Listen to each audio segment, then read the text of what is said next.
orígenes son un poco peculiares, porque yo inicialmente cuando hice el COU, que era lo que se estudiaba en mi época, y selectividad, quise estudiar periodismo. Lo que pasa es que en aquellos años, estoy hablando del año 82, no se impartía el grado, la titulación de periodismo en Sevilla, había que irse a Madrid a la Universidad Complutense, y por diversas circunstancias no me pude ir a estudiar a la Complutense, y mi padre, que era abogado, igual que mi abuelo, igual que mi bisabuelo, me dijo que me fuera al rectorado de la calle San Fernando a matricularme en Derecho. O sea que mi inicio fue un poco accidental. Es un orgullo absoluto, hombre, sobre todo porque yo lo digo muchas veces, yo no le llego ni a la suela de los zapatos a mis antecesores, ¿no? El nivel jurídico que tuvieron y el compromiso con la profesión es una mezcla de orgullo y de responsabilidad. Hay mucha gente que piensa, no, es que como tú eres el hijo de tal o tú fuiste tal, lo tienes fácil, pero eso te dura poco tiempo, eso te dura unos meses. Como no hagas las cosas mínimamente bien y mínimamente en serio, te caes del cartel con total seguridad, con lo cual una mezcla de orgullo y de responsabilidad, las dos cosas. Vamos, mi padre fue mi maestro, evidentemente, y yo recuerdo un consejo que me dio sobre el cual reflexiono en los tiempos que corren, porque eso ha cambiado mucho, que me decía, niño, a los jueces lo imprescindible y siempre por escrito, como señal de que cada uno tiene que estar en su sitio, respetar los terrenos de cada uno, y esto, como bueno, cualquiera que vea esta pequeña charla se dará cuenta que esto ha cambiado. Los abogados ahora tenemos una proximidad mucho más intensa con los jueces, incluso en algunas situaciones casi se dan hasta situaciones de promiscuidad que a mí no me gustan en absoluto y que yo creo que desvirtúan esa línea que debe haber en el papel de cada uno, como estoy diciendo. Ese consejo no se me olvidará nunca.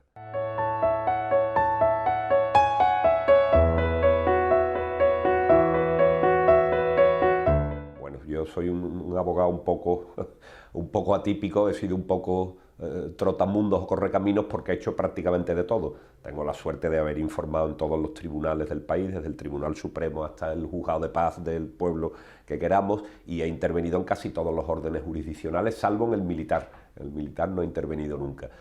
Aunque mi especialidad fue la de derecho privado, inicié mi andadura profesional haciendo mucho derecho público, mucho derecho administrativo, que lo he simultaneado con actuaciones procesales en los órdenes civiles y penales, y también lo he compaginado durante siempre, ¿no? Prácticamente con la materia laboral, con el mundo del derecho laboral, y en los últimos años digamos que ya me he centrado, me he quedado un poco más quieto, y me dedico casi en exclusiva ya al derecho laboral.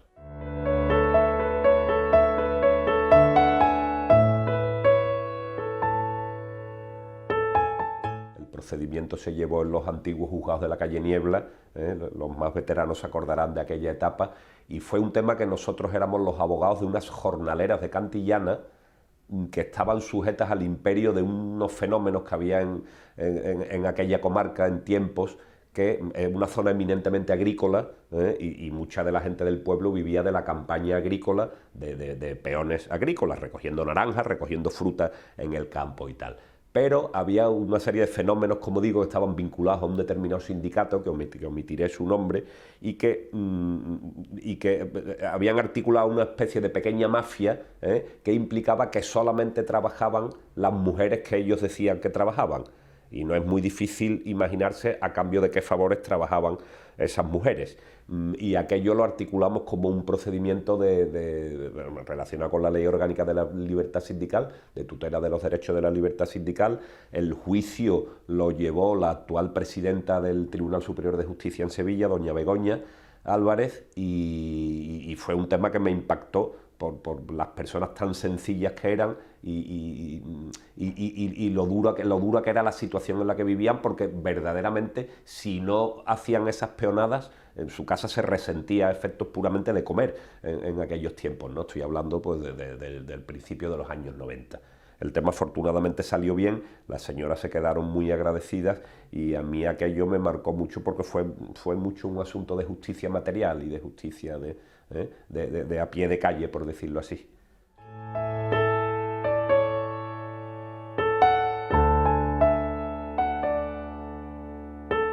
Sí noto cambio. Hombre, el núcleo esencial evidentemente es el mismo. Alguien te encomienda sus intereses y tú los defiendes en la línea que corresponda, eso está claro. Y ese es el núcleo esencial del ejercicio de la profesión de la abogacía.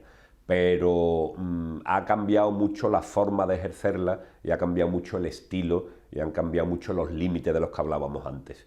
Han cambiado mucho, sí, efectivamente. Y a mí me preocupa, en el fondo me preocupa esa situación. No sé si hasta qué punto también en eso influye que hay muchos más abogados ahora que antes, hay muchos más órganos judiciales ahora que antes, se ha globalizado todo más y ahora es perfectamente fácil hacer un juicio en Lérida, en Alicante o en Vigo sin el menor problema, pero las reglas de comportamiento de los abogados, tanto en los órganos judiciales como entre los propios abogados, sí han cambiado claramente en estos últimos 35 años. Y han cambiado, desde mi punto de vista y en líneas generales, a peor. Yo creo que lo que decíamos antes también de tener clara cuál es la ubicación de cada uno en el rompecabezas de la justicia, esos límites se han difuminado un poco y sobre todo se ha perdido, y no sé si es por la competitividad entre los propios abogados, yo creo que se ha perdido el respeto entre nosotros mismos, el respeto con los órganos judiciales, con los jueces y con los funcionarios, fiscales y el resto de personal de la Administración de Justicia y sobre todo yo creo que se está difuminando y se está perdiendo un concepto que para mí es importante, al menos yo lo aprendí de mis mayores y de mis coetáneos, que es la lealtad. La lealtad. No todo vale para ganar un pleito. No procede guardarse cosas en el bolsillo para utilizarlas sorpresivamente en el último minuto, no vale no avisar de lo que va a hacer uno, todo este tipo de cosas que en líneas generales antes se hacía. Yo he tenido la suerte de conocer a magníficos abogados, esto se está difuminando y vamos mucho más atropellados, vamos mucho más acelerados y se nos ha olvidado un poco ese contorno, ¿no? La lealtad para mí es absolutamente importante. Recientemente se han bonificado el ordenamiento jurídico, la Ley Orgánica del Poder Judicial, la Ley de Enjuiciamiento Civil y hay un periodo de Navidad que es inhábil, no totalmente inhábil, los que nos dedicamos a laboral sigue siendo hábil, pero en líneas generales se suspenden los plazos procesales. A mí esto me parece un error absoluto. Yo que los abogados tengamos vacaciones en Navidad como si estuviéramos en el colegio, realmente no alcanzo a entenderlo. Creo que desprestigia el papel que yo entiendo que tiene que tener el abogado en el ámbito social, ¿no? Y claro, y si perdemos ciertas formas, si perdemos ciertos principios, pues yo creo que la ubicación que debemos tener en la sociedad y en el concepto que los demás tienen de nosotros, hombre, un buen abogado en tiempos era una persona importante, y era una persona importante porque era respetable, básicamente, no porque se supiera el Código Penal de memoria, o tuviera solo una oratoria brillantísima en sala, sino porque era una persona respetable y era una persona de fiar. Y si esto lo vamos descascarillando y vamos limándolo, pues nos vamos a convertir en un operador más de la Administración de Justicia sin ese plus que al menos el que yo he vivido y que me gustaría que se mantuviera y que procuro al menos que en mi despacho la gente joven lo tenga en cuenta, porque además es compatible, teniendo tu razón en lo que dices de los resultados y de la facturación y de tal, y de vamos a cerrar el ejercicio, esto tal, pero yo creo que eso es compatible, porque además hay muchas herramientas modernas que te permiten optimizar el tiempo, pero manteniendo siempre esta relación de lealtad con el resto de lo que intervenimos en el mundo de la justicia, porque si no estamos en la selva absoluta, ¿no? Y la justicia es justo lo contrario a la selva, claro.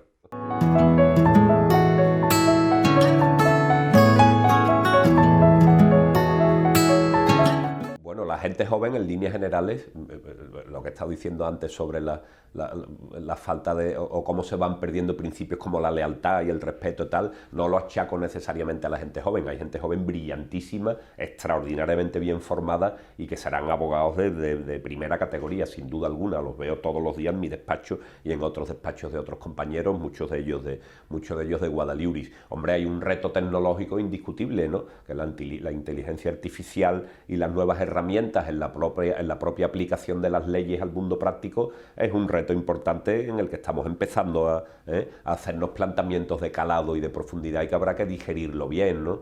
Y bueno, la abogacía a fin de cuentas va de la mano de los ciclos económicos y de la evolución de la sociedad.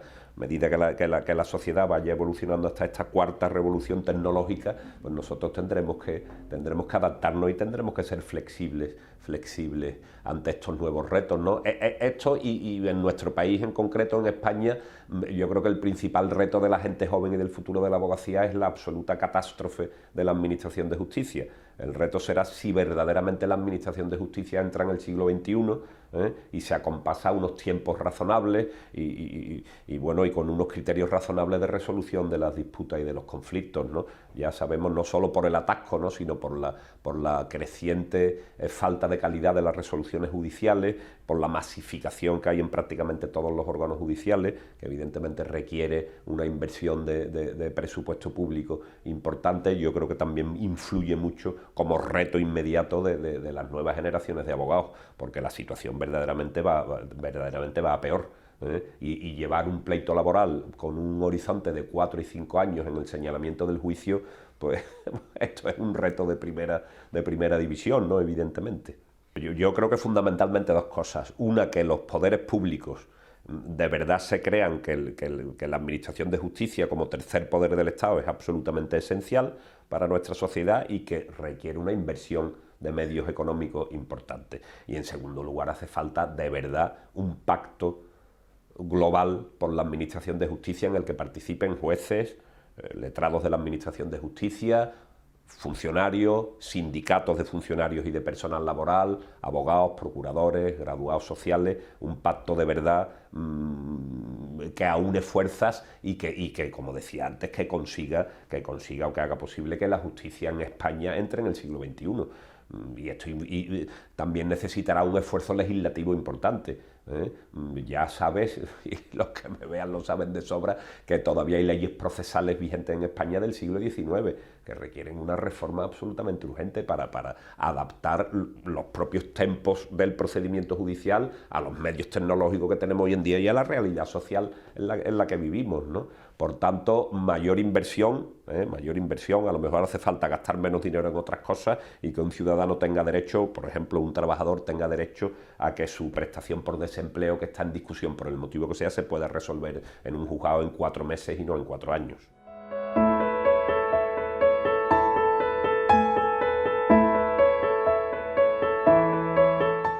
Yo creo que vamos también a la adaptación al nuevo, como se dice ahora, al nuevo ecosistema tecnológico, ¿no?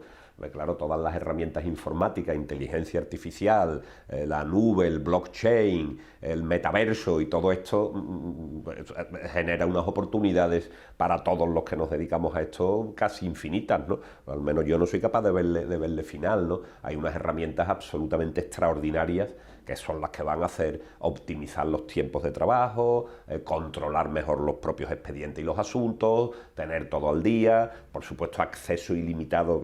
Yo empecé con los Aranzadis, yo empecé buscando cómo salen las películas de los abogados americanos de los años 40 y 50, yo empecé así, no hace tanto tiempo, no hace 200 años de eso, evidentemente, pero claro, hoy en día con no mucho coste económico, todos competimos en igualdad de condiciones. Tú puedes encontrar la sentencia que necesites del tema más específico, tal y cual, dedicándole 5 minutos al ordenador, ¿no? Con lo cual, la gestión de los asuntos y, por tanto, la gestión de los despachos están claramente imbricadas con las nuevas tecnologías, con las nuevas posibilidades que tenemos todos a nuestra disposición. Eso, y una cuestión que yo hablo mucho con la gente joven del despacho, que los tiempos de ejercicio de la abogacía van a ser distintos a los de épocas anteriores.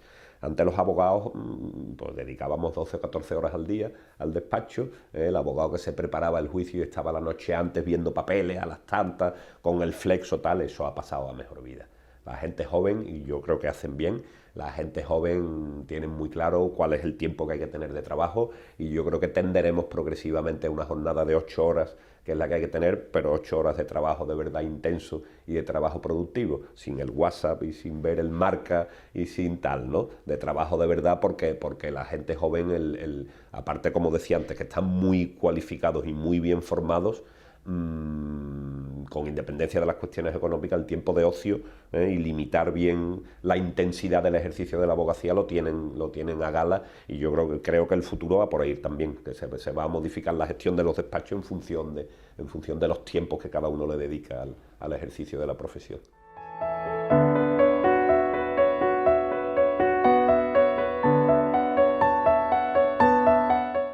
Tuve el honor de ser presidente de turno de Guadaliuris un par de años.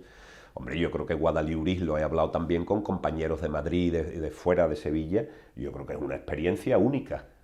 Yo no conozco, al menos en España, que se haya producido siendo competidores entre nosotros, con una dimensión más o menos parecida, que se haya producido una unión de intereses, y una sinergia de intereses comunes que hayan generado, bueno, pues una agrupación de este nivel, ¿no? El número importante de despachos y el número importante de abogados que agrupamos, ¿no? Surgió inicialmente un poco como reacción a las grandes firmas y a esa forma de captar clientes y de ejercer en el mercado de las grandes firmas, y llevamos ya un buen número de años, y yo creo que Guadaliuris además va a más.